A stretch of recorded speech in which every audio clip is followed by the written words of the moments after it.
Bismillahirrahmanirrahim. Alhamdulillahi rabbil alamin. Wabihi nasta'in ala umuri dunya waddin. Wassalatu wassalam ala ashrafil anbiya wal mursalin Sayyidina maulana Muhammadin wa ala alihi wa sahbihi ajma'in. Qala al-musannif al-imam Abu Hamid al-Ghazali rahimahullah wa nafa'ana bi ulumihi fid darain. Wa wujida ala qabrin akhara maktuba ya ayyuhan nasu kana li amalun qassara bi an bulughihil ajalu falyattaqillaha rabbahu rajulun amkanahu bi hayatihil amalu ma ana wahdi nukiltu haitsu tara kullun ila mithlihi sayantaqilu. فهذه أبيات كتبت على قبور لتقصير سكانها عن الاعتبار قبل الموت والبصير هو الذي ينظر إلى قبر غيره فيرى مكانه بين أظهرهم فيستعد للحوق بهم ويعلم أنهم لا يبرحون من مكانهم ما لم يلحق بهم وليتحقق أنه لو أريد عليهم يوم من أيام عمره الذي هو مضيع له لكان ذلك أحب إليهم من الدنيا بحذافيرها لأنهم عرفوا قدر الأعمال وانكشفت لهم حقائق الأمور فإنما حسرتهم على يوم من العمر ليتدارك المقصر به التقصيرة فيتخلص من العقاب وليستزيد الموفق به رتبته ويتضاعف له الثواب فإنهم إنما عرفوا قدر العمر بعد انقطاعه فحسرتهم على ساعة من الحياة وأنت قادر على تلك الساعة ولعلك تقدر على أمثالها ثم أنت مضيع لها إلى آخره. Makna perkataan Imam Al-Ghazali rahimahullah wa nafa'ana bi ulumihi fid darain.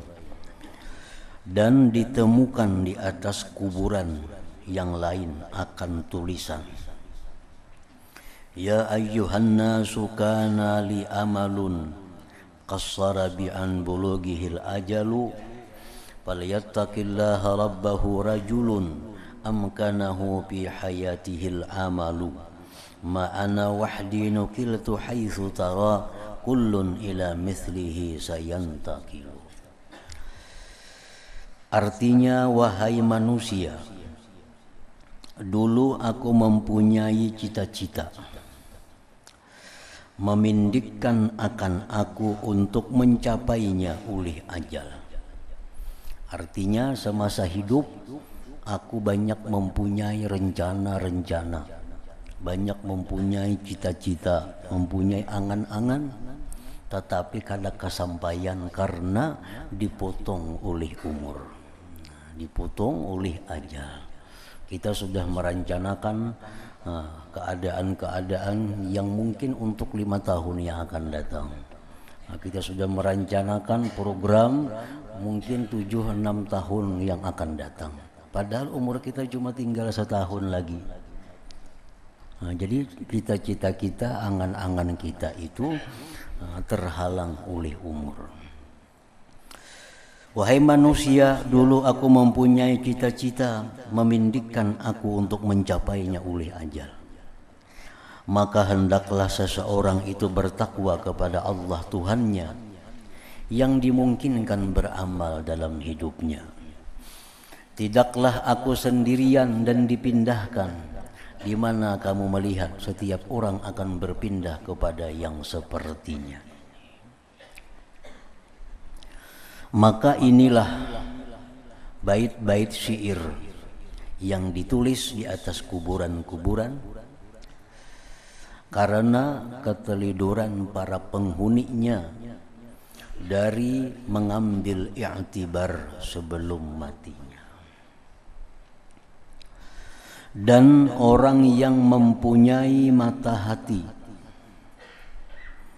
adalah orang yang melihat kepada kuburan orang lain, maka ia melihat tempatnya di tengah-tengah mereka.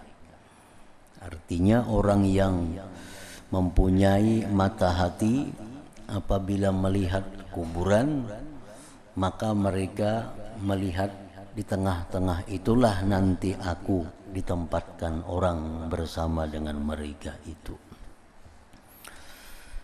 Orang yang mempunyai mata hati, orang yang bila melihat kuburan, maka dia beranggapan aku akan dikuburkan di tengah-tengah mereka itu. Maka ia melihat tempatnya di tengah-tengah mereka, lalu ia bersiap-siap untuk menyusul mereka. Dan ia meyakini bahwa mereka senantiasa di tempat mereka selama ia belum menyusul mereka. Kita yakin bahwa orang-orang yang dikubur itu kada akan pindah sebelum kita datang menyusul mereka. Mereka yang di kuburan itu kada akan berpindah ke tempat lain sebelum kita datang menyertai mereka. Artinya mereka yang dikubur itu setia menunggu kita kapanpun mereka menunggu, kada akan meninggalkan kita sampai kita datang menyusul mereka. Dan hendaklah ia yakin bahwa jikalau ditawarkan kepada mereka, penghuni kubur ditawarkan, diberi pilihan satu hari dari hari-hari umurnya yang ia sia-siakan, niscaya yang demikian itu lebih mereka sukai daripada dunia dengan segala isinya. Andai kata orang yang dikubur itu dihidupkan, ditawari, mana hakunnya ikam hidup sehari, ikam beribadah sehari itu, lawan ditawari dunia dan isinya, niscaya mereka akan memilih sehari beribadah itu. Orang-orang dikubur tuh, mereka sudah melihat keadaan yang sebenarnya, merasakan yang sebenarnya. Andai kata mereka ditawarkan satu hari dari hari-hari umurnya yang ia sia-siakan, niscaya yang demikian itu lebih mereka sukai daripada dunia dengan segala isinya. Karena sesungguhnya mereka mengetahui nilai umur. Orang dalam kubur itu hanya sadar, itu melarangnya, mahalnya nilai umur itu. Dan terbuka bagi mereka orang-orang dalam kubur itu hakikat-hakikat perkara. Maka hanya saja penyesalan mereka adalah atas suatu hari dari umur. Hanya saja penyesalan mereka adalah atas suatu hari dari umur, yang mana umur itu mereka gunakan kepada hal yang sia-sia. Agar orang yang tertidur memperoleh kembali apa yang ditelidurkan, maka ia selamat dari siksaan.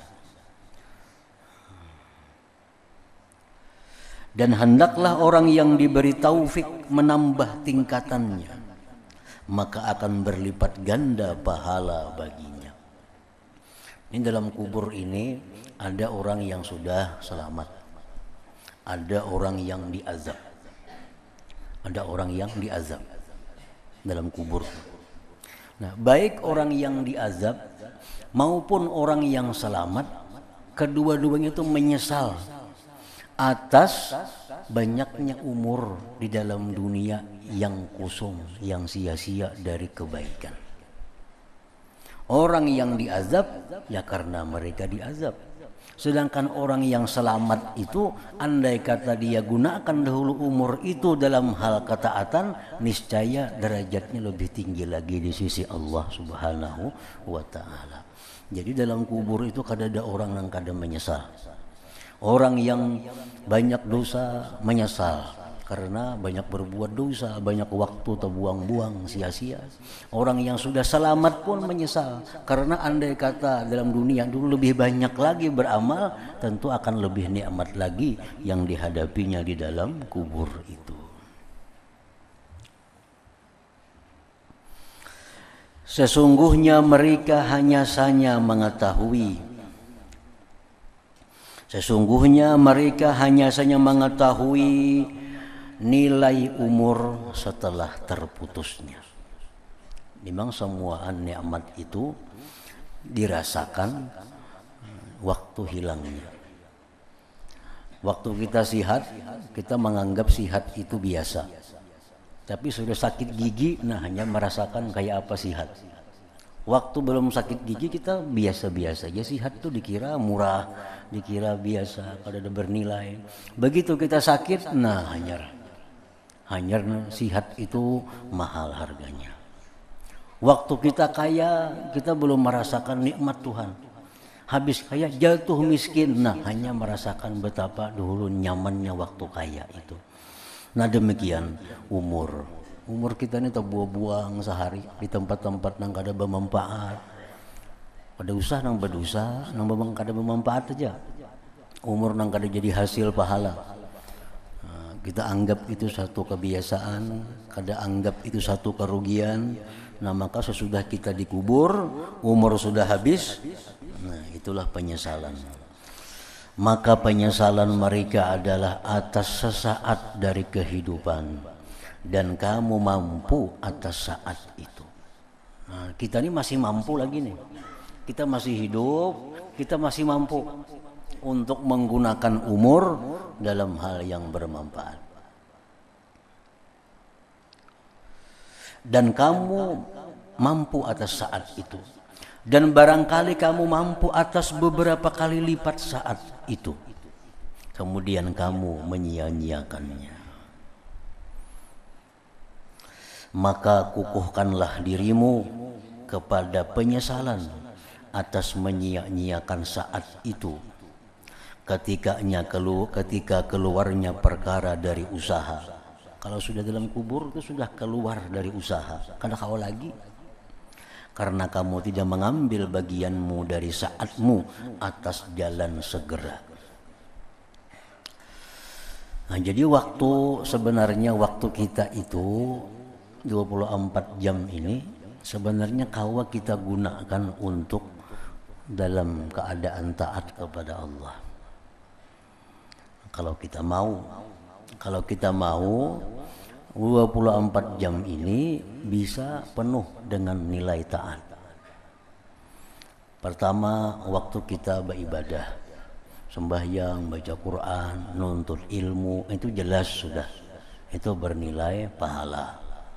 Nah kemudian ada waktu kita, waktu lapang, nah, kita gunakan untuk makan, untuk minum. Nah itu kalau kita niatkan niat yang baik, maka makan kita, minum kita itu pun jadi sesuatu yang bernilai ibadah juga. Nah, kemudian lagi waktu kita istirahat, baik istirahat apa kita istirahat. Nah istirahat itu pun supaya jadi nilai ibadah, supaya jangan disesali di dalam kubur, maka istirahat itu pun kita niatkan untuk menambah rajin, menambah sungguh tekun beribadah sesudahnya. Guring berpahala juga guring itu. Kalau kita guring kita dengan niat yang bagus. Kita guring. Kenapa guring? Karena guring ini adalah untuk menunaikan hak tubuh pada kita. Guring menunaikan hak tubuh. Tubuh ini perlu diguringkan karena ada hak. Mata harus ada haknya istirahat, tubuh kita ada hak untuk guring. Jadi kita guring itu niatnya untuk menunaikan hak tubuh. Allah menyuruh kita agar setiap yang punya hak itu dibayar, ditunaikan. Nah hak tubuh kita guring termasuk diantaranya. Bila kita guring, kita niatkan guring itu untuk menunaikan hak tubuh yang ada pada diri kita, ditambah lagi dengan guring ini kita bangunnya agar sihat, agar nyaman untuk taat kepada Allah, maka sekian jam, 2-3 jam, 4 jam kita guring, itu jadi guring yang bernilai ibadah. Jadi kita kawas sebenarnya kalau mempunyai ilmu dan mau mengamalkan ilmu itu, kadang-kadang sebenarnya waktu kita itu nang disesali lagi di dalam kubur. Kadang-kadang lagi umur kita nang disesali di dalam kubur itu. Jadi artinya berjalan itu berpikir bujur. Nah, berjalan ini apa garang tujuannya nih? Tujuannya apa? Jadi bernilai ibadah kah? Jadi kada kah? Nah, kalau bernilai ibadah, perjalanan ini ya perjalanan supaya bernilai ibadah. Karena sarami apapun kita berjalanan, sarami apapun, walaupun kada berdosa, cuma di dalam kubur kaina tetap itu disesali. Kalau itu kada jadi pahala, tetap disesali. Nah jadi boleh kita berjalanan, cuma kita pikirkan dulu perjalanan ini apa garang hasilnya untuk taat kita kepada Allah. Adakah perjalanan ini membuang-buang duit saja? Adakah perjalanan ini membuang-buang umur? Ini perjalanan mana membuang duit, berhutang lagi pulang tolak ke situ kamari, mana banyak boleh dosa, nang kada bermanfaat sudah banyak. Ini jangankan di akhirat, di dunia pun kena bulik datangnya menyesal mikirkan hutangnya. Nah jadi belum sampai di kubur sudah menyesal, habis raminya, ketinggal hutangnya lagi. Nah ini yang diajarkan Imam Ghazali ini jangan sampai terjadi pada diri kita yang demikian itu. Nah, ayo berjalan setahunan, nggak berjalanan nggak ada apa-apa, kada bulikan ke rumah, asa perjalanannya bernilai pahala. Dan orang-orang bahari, para aulia Allah setahun 2 tahun mengembara, berjalan di pantai, di gunung, tapi perjalanan mereka itu perjalanan yang bernilai ibadah. Agama kita kada melarang perjalanan, kada melarang melihat keindahan alam, kada melarang, cuma diusahakan agar itu jadi suatu pahala. Nah, jadi suatu pahala. Ayo perjalanan.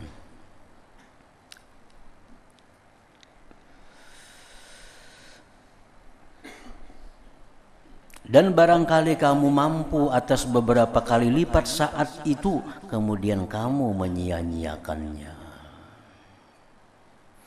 Jadi artinya kada mesti mengurangi guring, kada mesti mengurangi makan, kada mesti mengurangi perjalanan. Tetap aja cuma diatur kayak apa supaya makan ini jadi nilai pahala, guring itu supaya nilai pahala, perjalanan itu supaya nilai pahala.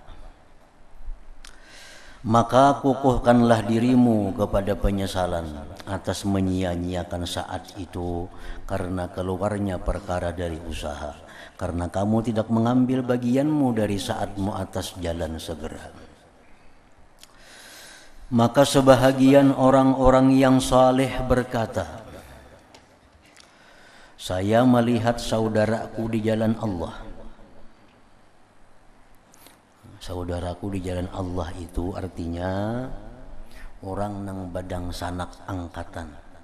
Tapi badang sanak angkatannya itu semata-mata karena Allah. Disebut di dalam agama al-ukhuwah fillah. Artinya persaudaraan di jalan Allah. Ini ada orang itu dekat dengan seseorang karena usaha. Nah, karena sama-sama berusaha jadi dekat.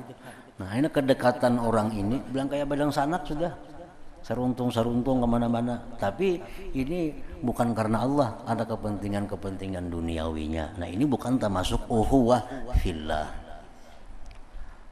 Nah, jadi orang ini dalam mimpi bertemu dengan saudara angkatnya, saudara angkat nang fillah, saudara angkat nang di jalan Allah. Mimpi di situ. Selalu saya berkata, wahai si fulan. Lalu saya berkata, wahai fulan, kamu hidup alhamdulillahirabbil alamin. Nah, padahal si Fulan ini sudah meninggal dunia orangnya, dan sanak angkatnya ini sudah meninggal dunia. Tapi temimpi, nang hidup ini memimpi, ikan masih hidupkah? Alhamdulillah, ujar yang memimpi nih. Saudaraku berkata, nang saudara berkata, nang sudah mati nih, berkata, sungguh aku mampu mengucapkannya, yakni alhamdulillahi rabbil alamin. Itu adalah aku sukai daripada dunia dan seisinya. Andai kata tuh aku hidup, kawa mengucapkan, mampu mengucapkan sekali alhamdulillahi rabbil alamin, itu lebih aku sukai daripada aku dapat dunia dan isinya. Kenapa? Karena ini sudah mati, tahu kayak apa ganalnya pahala yang diberikan Allah kepada orang yang mengucap alhamdulillahi rabbil alamin. Sedangkan ini sudah mati, kada ada lagi nilainya mengucap itu. Kan orang sudah mati itu sudah habis taklif, sudah habis perintah Allah, sudah habis larangan Allah kepadanya. Apapun yang dikerjakan orang yang sudah mati itu dalam alam arwah itu kada ada bernilai pahala lagi baginya. Nah, jadi ujarnya mengucap alhamdulillah itu pahalanya lebih baik daripada dunia dan isinya. Kemudian saudaraku terus berkata, apakah kamu tidak tahu di mana mereka mengebumikanku? Encam tadi madahkan hidup, encam kada tahukah mereka menguburkan aku sudah? Sesungguhnya si Fulan berdiri mengerjakan salat 2 rakaat. Sungguh bahwa aku mampu mengerjakan salat 2 rakaat adalah lebih baik, lebih aku sukai daripada dunia dan isinya. Jadi sudah di dalam kubur tuh hanya ketahuan semuaan. Oh, ini nang bermanfaat sekalinya, ini nang kada bermanfaat sekalinya, ini nang membinasakan, nang menyakiti, ini nang menyamani sekalinya. Sudah dalam kubur hanya tahu. Makanya ada hadis Nabi, an-nasu niyamun. Ujar Nabi, manusia itu samuaan tuh guringan. Samuaan tuh guringan. Idza matu intabahu. Bila mana mereka mati, hanyar bangun. Mereka sudah masuk kubur, hanyar bangun, hanya sadar. Oh, sekalinya mengucap alhamdulillah itu ganal bana pahalanya. Sekali sembahyang 2 rakaat itu ini ganjarannya. Lagi dalam dunia kada sadar itu. Nah, jadi manusia itu dalam dunia itu guringan. Orang guring itu kada sadar, kalau kada sadar pada ini baik, ini kada. Sudah mati intabahu bangun. Nah,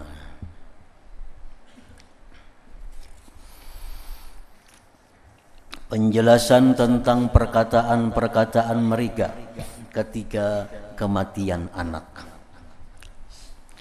Berhaklah bagi orang yang meninggal dunia anaknya atau kerabatnya bahwa ia menampatkannya tentang mendahuluinya daripadanya pada kematian tempat sesuatu jikalau keduanya dalam bepergian, lalu anaknya mendahuluinya ke negeri yang menjadi tempat tinggalnya dan tanah airnya.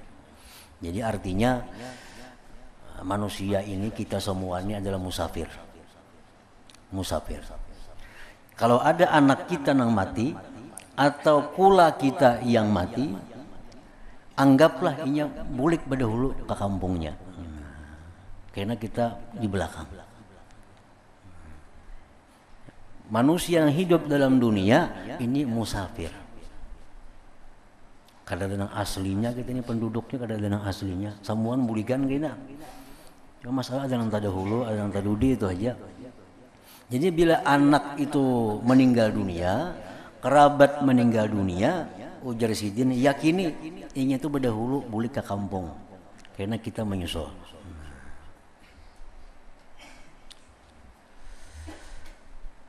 Maka sesungguhnya tidak besar kesedihannya. Nah, bila kita meyakini itu, kita kada terlalu sedih kematian anak, kematian abah, kematian mama, kematian apa, kada terlalu sedih kalau kita meyakini bahwa ini bulik berdahulu.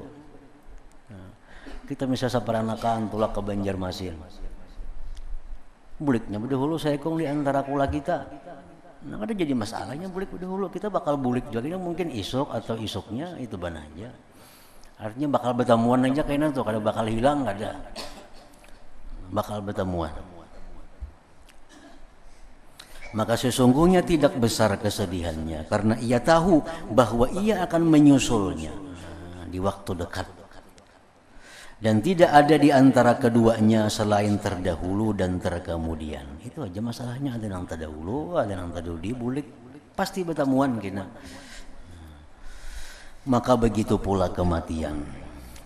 Maka sesungguhnya maknanya kematian itu artinya kematian adalah mendahului ke tanah air. Berdahulu ke kampung asli, ke kampung halaman. Sampai yang kemudian menyusul.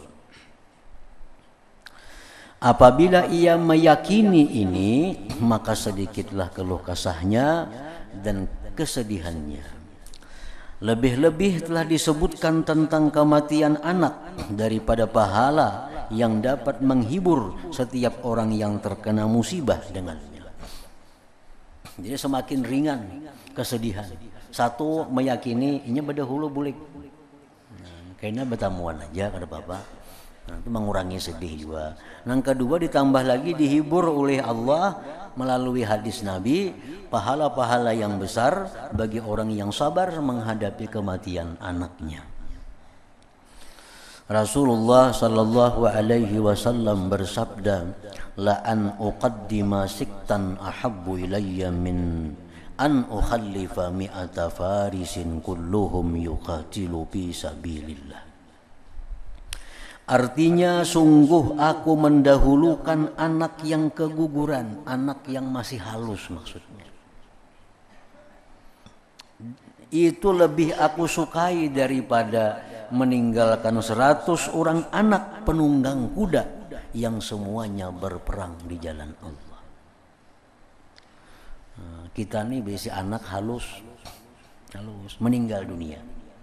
Itu lebih baik bagi kita daripada kita mati bertinggal anak dewasa 100 orang nang ke 100-nya pejuang fisabilillah. Kan kada gampang kok mendidik orang bisa anak 100 saja bilang kada ada manusia. Nah, ini bisa anak 100 dan semuanya pulang mujahid fisabilillah. Lebih baik kita kematian anak nang halus itu, artinya pahalanya. Nah, ini mungkin mengurangi juga kesedihan orang nang kematian anak halus itu. Hanya saja anak yang keguguran disebutkan sebagai peringatan dengan yang lebih rendah atas yang lebih tinggi. Kalau tidak, maka pahala itu menurut kadar tempat anak dari hati. Makin kita sayangi anak itu, mati makin ganal pahalanya. Makin kita cintai anak ini, inya mati, makin ganal pahalanya. Ini misalnya anak nih 2, nang saya kong ini kita sayangi benar, nang saya kong ini kada seberapa, mati nang kada seberapa tuh kita kada ganal pahalanya. Kenapa? Karena kita katapi sayang juga lawan inya. Nah, makin kita sayang lawan anak itu, mati inya berdahulu makin ganal pahalanya.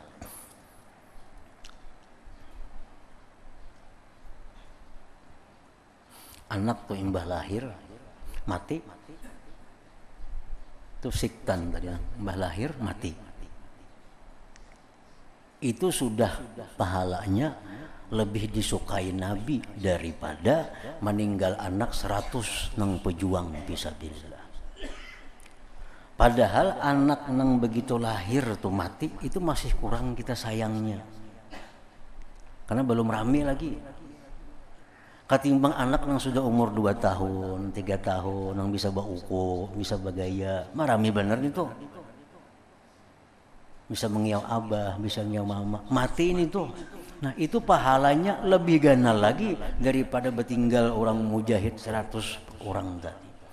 Itu Nabi mencontohkan dengan yang paling rendah. Dengan yang paling rendah. Anak mbak lahir, kada beberapa menit mati. Kada seberapa sayang lagi. Paling umahnya bana kasihan melahirkan gitu. Kalau anaknya kada seberapa, belum ada kasih sayang. Nah, itu pun pahalanya sudah sedemikian ganal tadi. Apalagi anak yang sudah rami ini tuh meninggal, nah makin ganal lagi artinya.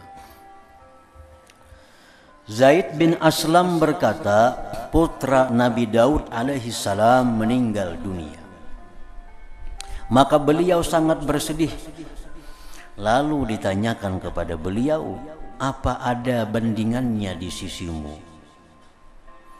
Anak pian yang meninggal itu adalah bandingannya. Nabi Daud menjawab, sepenuh bumi amas kada kau rupakan anakku itu yang meninggal itu. Dikatakan kepada beliau, maka sesungguhnya bagimu dari pahala kelak di akhirat seperti yang demikian itu. Makin disayang anak itu, anak yang meninggal ini makin disayang, makin ganal pahalanya kalau dia berdahulu meninggalkan orang tuanya.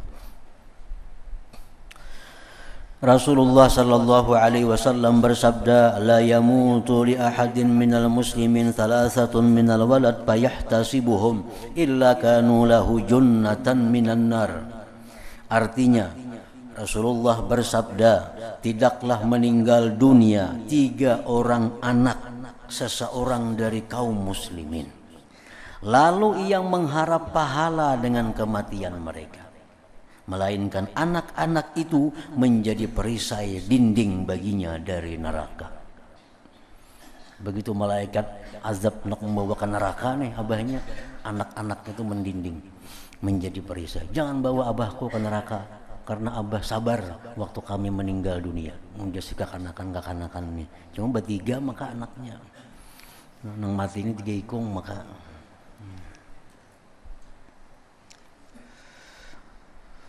Lalu seorang perempuan di sisi Rasulullah sallallahu alaihi wasallam bertanya, atau 2 orang anak? Amun 2 aja bang Rasulullah, anak yang meninggal tuh kayak apa? Rasulullah SAW menjawab, atau 2 orang anak. 2 masih bisa ya Nabi.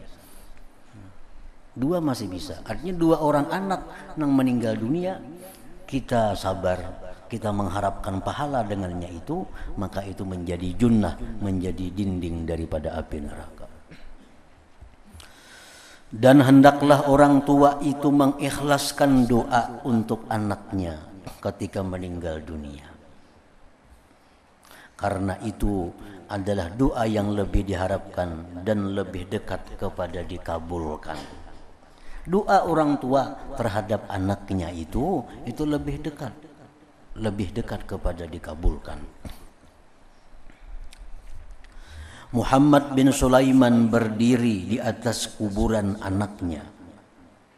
Lalu ia berdoa, ya Allah, sesungguhnya jadilah aku mengharapkan Engkau baginya dan takut kepadamu atasnya. Maka penuhilah harapanku dan amankanlah ketakutanku. Artinya, ya Allah, anak ini kudidik agar dia itu takut kepadamu, agar dia itu bisa mengharapkan rahmatmu. Sekarang dia sudah meninggal dunia, maka penuhilah harapanku itu agar anak ini orang yang menjadi orang yang takut, mendapatkan pahala orang yang takut kepada Allah, mendapatkan pahala orang yang mengharapkan rahmat Allah. Abu Sinan berdiri di atas kuburan anaknya, lalu ia berdoa, ya Allah, sesungguhnya aku mengampuni baginya apa yang wajib bagiku kepadanya, maka ampunilah baginya apa yang wajib bagimu atasnya. Sesungguhnya Engkau Maha Pengasih lagi Maha Pemurah. Artinya, ya Allah, anak hamba yang meninggal dunia ini hamba maafkan segala kesalahannya kepada hamba, maka maafkanlah kesalahannya kepada Engkau itu. Seorang A'rabi berdiri di atas kuburan anaknya, lalu ia berkata, ya Allah, sesungguhnya aku telah memberikan baginya apa yang ia telidur padanya dan berbakti kepadaku, maka anugerahilah baginya apa yang ia telidur padanya dari ketaatannya kepadamu. Artinya, ya Allah, anak ini yang dia kurang taat kepadaku, yang dia taksir terhadapku, aku maafkan dia. Nah, maka maafkanlah dia atas kekurangannya kepada engkau. Maafkanlah ketaksirannya kepada engkau. Ketika Zar bin Umar bin Zar meninggal dunia, maka ayahnya berkata setelah meletakkannya pada lahatnya, "Wahai Zar, sungguh kami disibukkan oleh kesedihan bagimu dari kesedihan atasmu. Maka sekiranya aku tahu apa yang kamu katakan dan apa yang dikatakan bagimu." Kemudian ayahnya berdoa, "Ya Allah, sesungguhnya ini adalah Zar. Engkau telah menyenangkanku dengannya akan apa yang engkau senangkan aku, dan engkau telah menyempurnakan kepadanya ajal dan rezekinya, dan engkau tidak zalim ya Allah. Sungguh aku telah mengharuskan kepadanya berbuat taat kepadamu dan taat kepadaku. Ya Allah, apa yang engkau janjikan kepadaku atas kematiannya dari pahala dalam musibahku, maka aku berikan yang demikian kepadanya. Maka berikanlah kepadaku akan azabnya, dan janganlah engkau menyiksanya." Nah, ini berdoa artinya, ya Allah, kalau hamba ini dapat pahala karena kematian anak inilah, maka pahala itu hamba berikan kepada anak itu, dan jangan disiksa anak itu. Umar membuat manusia menangis. Kemudian ia berkata ketika ia pulang, "Tidak ada lagi atas kami sesudah kamu dari keperluan wahai Zar, dan tidak ada keperluan dengan kami kepada seseorang bersama Allah. Maka sungguh kami telah berlalu dan meninggalkanmu, dan jikalau kami bertetap di sini, maka tidaklah kami dapat memberi manfaat kepadamu."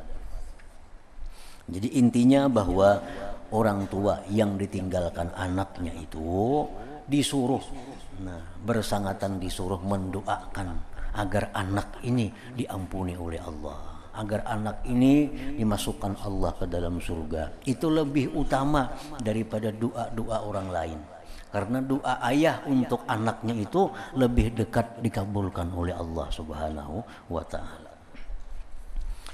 Seorang laki-laki memandang kepada seorang perempuan di kota Basrah, lalu ia berkata, "Tidak pernah aku melihat seperti keelokan rupa ini, dan tidaklah demikian melainkan dari sedikitnya kesedihannya." Laki-laki ini melihat ada perempuan di kota Basrah yang sangat elok rupanya, sangat elok rupanya, dan tidaklah demikian itu keelokan rupanya si perempuan itu, melainkan karena sedikit sedihnya. Orang ini berarti kada tapi sedih nih, nah pengrupa pina baik benar. Karena bila sedih itu rupa nang baik kayak pajak, ada baik lagi bila sedih nih tuh. Nah perempuan ini ilok benar, berarti orang ini kada bisa sedih, ujar si laki-laki tadi. Mendengar si perempuan tadi ucapan laki-laki itu, lalu perempuan itu berkata, "Wahai hamba Allah, sesungguhnya aku berada dalam kesedihan, padahal aku ini orang yang sedih, yang tidak ada seorang pun bersekutu denganku padanya. Kurasa akulah manusia paling sedih," ujar si perempuan tadi. Kada ada orang yang sedih lebih sedih daripada aku. Laki-laki itu bertanya, "Bagaimana terjadi? Napa garangna ikam sedihakan itu? Maka ikam ini orang yang paling sedih jadi ikam. Kada ada ikam orang yang paling sedih daripada ikam. Apa garang kesedihannya?"